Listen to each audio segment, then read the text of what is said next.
প্রিয় ছাত্রছাত্রী, আজ আমরা এই ভিডিওর মাধ্যমে আলোচনা করব উচ্চ মাধ্যমিক WH টেস্ট পেপারের দেখো সেট 4 এর রাষ্ট্রবিজ্ঞানের MCQ এবং SCQ প্রশ্নের সমস্ত উত্তরগুলি।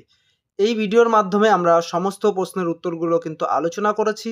তোমরা সমস্ত প্রশ্নের উত্তরগুলো পেতে চাইলে সম্পূর্ণ ভিডিওটি স্কিপ না করে দেখবে। চলো তাহলে আমরা আলোচনা করি সম্পূর্ণ ভিডিওটি। দেখো, প্রথম প্রশ্ন রয়েছে ঠান্ডা লড়াই শব্দটি প্রয়োগ করেন। উত্তরটি হবে বার্নার্ড বারুচ। দ্বিতীয় প্রশ্ন রয়েছে ন্যাটো গঠিত হয় কবে? উত্তরটি হবে 1949 সালে। দেখো, তৃতীয় প্রশ্ন রয়েছে ওয়ারস চুক্তি কার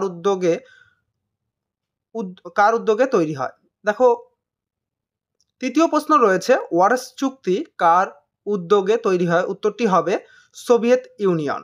দেখো, 4 নম্বর প্রশ্ন রয়েছে সার্কের সদর দপ্তর কোথায় অবস্থিত? উত্তরটি হবে কাঠমান্ডুতে। তারপর দেখো 5 নম্বর প্রশ্ন, চীন ভারত সীমানা বিরোধ দেখা দেয় 1962 সালে। তারপর 6 নম্বর প্রশ্ন রয়েছে বান্দুং সম্মেলন অনুষ্ঠিত হয় 1955 খ্রিস্টাব্দে। দেখো 7 নম্বর প্রশ্ন, নিরাপত্তা পরিষদের অস্থায়ী সদস্যদের কার্যকাল? অ্যান্সারটি হবে 2 বছর। তারপর রয়েছে তোমার 8 নম্বর প্রশ্ন, সাধারণ সভার বর্তমান সদস্য সংখ্যা? উত্তরটি হবে 193 জন। তারপর 9 নম্বর প্রশ্ন রয়েছে আন্তর্জাতিক আদালতে বিচারপতিদের কার্যকালের বয়স 9 বছর। তারপর 10 নম্বর প্রশ্ন দেখো, সম্মিলিত জাতিপুঞ্জ প্রতিষ্ঠিত হয় 1945 খ্রিস্টাব্দে।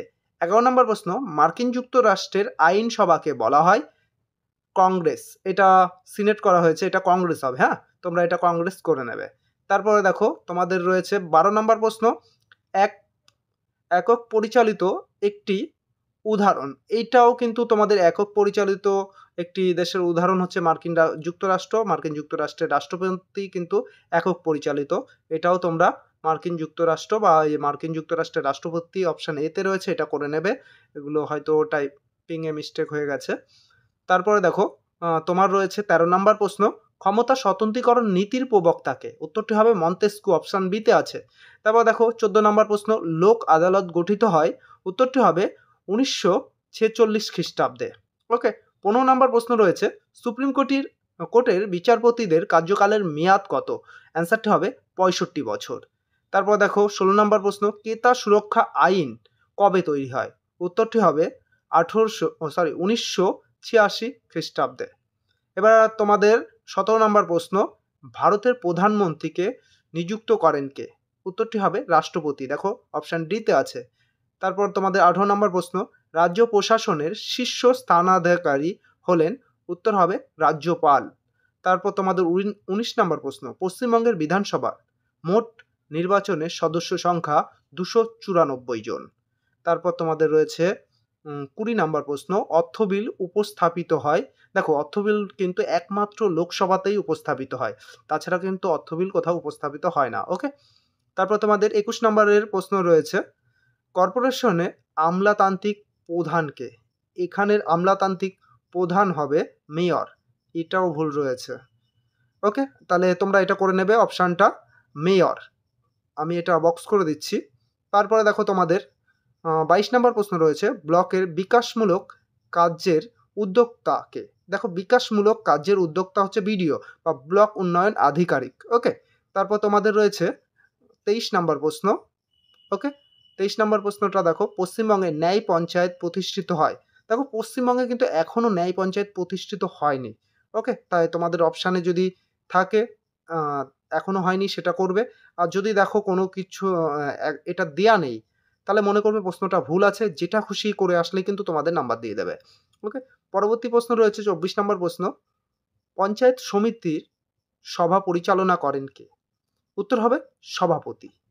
এবার দেখো, এতক্ষণ তো আমরা MCQ প্রশ্নগুলো জানলাম, এবার SAQ প্রশ্নগুলো জেনে নেব। SAQগুলো খুব ভালো করে পড়বে। এই যে SAQগুলো রয়েছে এগুলো কিন্তু খুবই ইম্পর্টেন্ট, আর এগুলোর থেকেই ম্যাক্সিমাম তোমরা কমন পেয়ে যাবে ফাইনাল পরীক্ষায়। দেখো, প্রথম প্রশ্ন রয়েছে ঠান্ডা যুদ্ধে গৃহীত যে কোনো দুটি পদ্ধতি। দেখো, ঠান্ডা যুদ্ধ, এই ঠান্ডা যুদ্ধের সময় যে পন্থাগুলো অবলম্বন করেছিল, একটা হচ্ছে স্নায়ু যুদ্ধ, যুদ্ধ না করেই যুদ্ধের কৌশল কিভাবে না করেই যদি কাউকে পরাজিত করা যায়, সেটা হচ্ছে স্নায়ুযুদ্ধ। আর দ্বিতীয় হচ্ছে জোট গঠন। দেখো, একে অপরে কিন্তু আরেকটা দেশকে নিজের দিকে টেনেছে অপরকে ভয় দেখানোর জন্য। এবার তোমাদের রয়েছে অথবার প্রশ্ন রয়েছে, কিউবার সংকট কবে দেখা দেয়? উত্তরটি হবে 1962 খ্রিস্টাব্দে। তারপরে দেখো তোমাদের রয়েছে ছোট্ট সম্পূর্ণ রূপ কি? দেখো, South East Asian trade organisation. তারপরে ৩ নম্বর প্রশ্ন রয়েছে, গ্লান্সতক কি? দেখো, গ্লান্সতক বলতে মুক্ত মনা হওয়া বা মুক্ত হবার জন্য ব্যাপক যে গণতন্ত্র প্রতিষ্ঠাকে বোঝায়, যে গণতন্ত্রই মেন কথা হবে। ওকে। ৪ নম্বর প্রশ্ন রয়েছে, জোট নিরপেক্ষ মতাদর্শ কোন ভারতীয় রাষ্ট্রনেতার মস্তিষ্ক প্রসৃত? এটার উত্তর হবে জওহরলাল নেহেরু। অথবার প্রশ্ন রয়েছে, সিমলা চুক্তি কেন সম্পাদিত হয়েছিল? দেখো, ভারত আর পাকিস্তানের মধ্যে সিমলা চুক্তি হয়েছিল। এই চুক্তির প্রধানত নিজেদের মধ্যে যে দ্বন্দ্ব, বৈরিতার অবসান ঘটানো এবং জাতীয় ও আন্তর্জাতিক পর্যায়ে সকল ক্ষেত্রে বন্ধুত্বপূর্ণ সহযোগিতার বার্তা যাতে নিজেদের মধ্যে প্রতিষ্ঠিত হয়। এবং আরেকটা কারণ হচ্ছে 1971 সাল, তোমরা জানো বাংলাদেশ স্বাধীন হয়েছিল, সে সময় বাংলাদেশকে স্বাধীন করতে ভারতের ভূমিকা কিন্তু সব থেকে অগ্রগণ্য ছিল। সেইটাই এখানে উল্লেখ রয়েছে যে 1971 সালে 17 ডিসেম্বর পর্যন্ত এবং জম্মু কাশ্মীরে বিরাজমান স্থিতাবস্থা পুনঃস্থাপনের অঙ্গীকার ব্যক্ত করা হয়েছে কিন্তু এই চুক্তির মাধ্যমে। ওকে। এবার 5 নম্বর যে প্রশ্ন রয়েছে, ভারতের কোন প্রধানমন্ত্রী 1987 খ্রিস্টাব্দে শ্রীলঙ্কা সরকারের সঙ্গে চুক্তি করেন? উত্তর হবে রাজীব গান্ধী। তারপর 6 নম্বর প্রশ্ন রয়েছে, ভারতের বিদেশ নীতির মূল স্তম্ভ কি? দেখো, ভারতের বিদেশ নীতির মূল স্তম্ভ হচ্ছে জোট নিরপেক্ষতা। আমরা কোনো গ্রুপে কিন্তু থাকতে চাই না, আমরা নিরপেক্ষভাবে বিদেশ নীতিটা করে থাকি, বা ভারতের বিদেশ নীতির মূল স্তম্ভই কিন্তু জোট নিরপেক্ষতা। ওকে, কোনো জোটের সঙ্গে থাকবে না।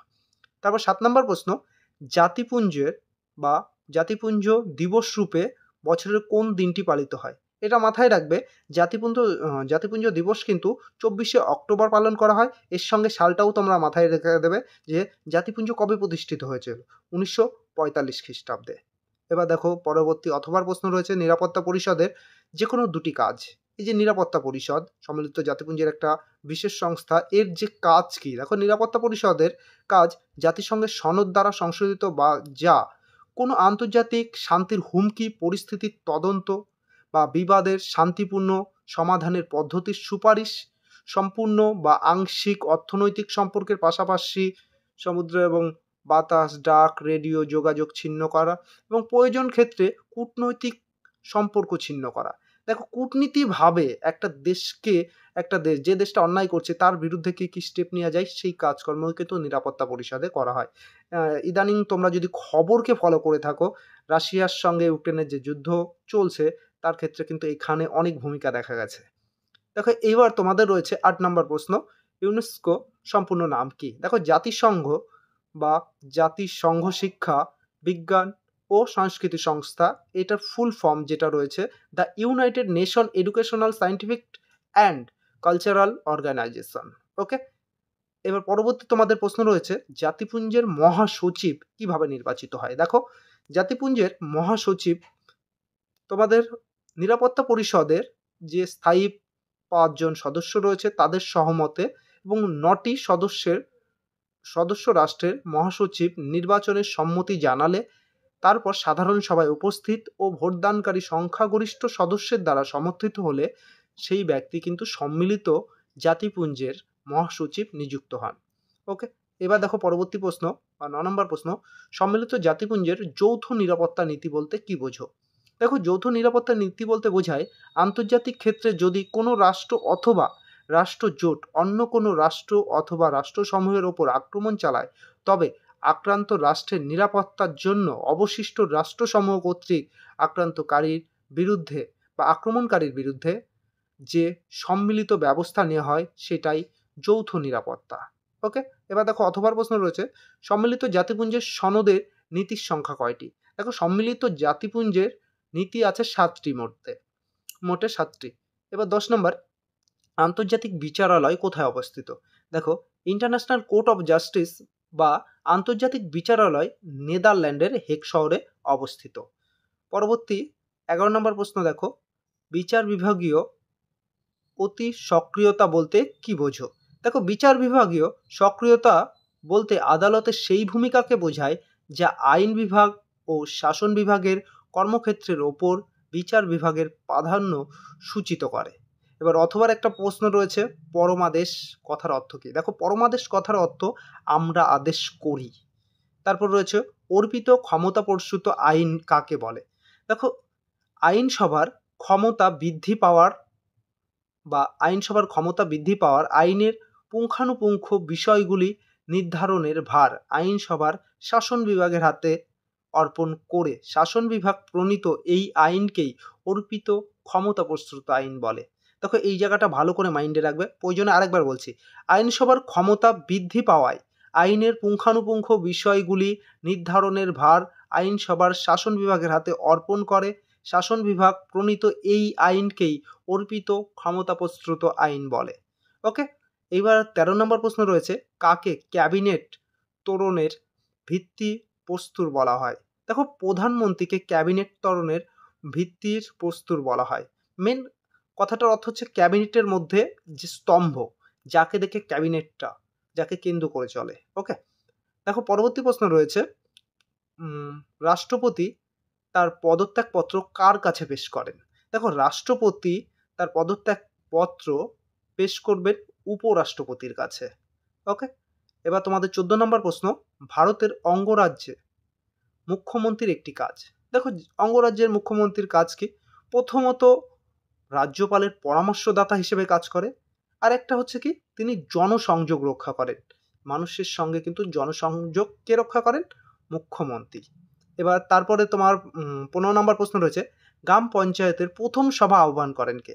দেখো, গ্রাম পঞ্চায়েতের প্রথম সভা আহ্বান করেন ব্লক উন্নয়ন আধিকারিক বা বিডিও। তারপর রয়েছে, ক্ষুদ্র জেলা শাসক কাকে বলে? দেখো, ক্ষুদ্র জেলা শাসক বলা হয় এসডিওকে।